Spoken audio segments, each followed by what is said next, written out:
हर्षद मेहता गेल्यानंतर त्यांच्या कुटुंबाचं नेमकं काय झालं? 2001 साली हर्षद मेहता यांचा जेलमध्येच हृदयविकाराने मृत्यू झाला। त्यानंतर सीबीआयने जवळपास 1700 कोटींची त्यांची मालमत्ता जप्त केली।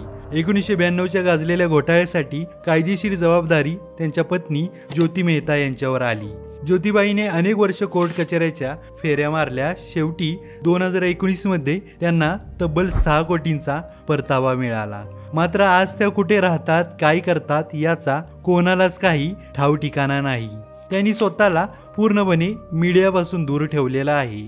हर्षदचा लहान भाऊ अश्विन मेहता यांच्यावरही आरोप झाले होते, पण त्यांनी पुढे कायद्याचं शिक्षण घेऊन वकिली सुरू केली आणि हर्षदशी संबंधित सगळ्या केसेस त्यांनीच हाताळल्या आणि स्वतःलाही वाचवलं। आज ते मुंबई हायकोर्ट आणि सर्वोच्च न्यायालयात नामांकित वकील म्हणून प्रॅक्टिस करतात।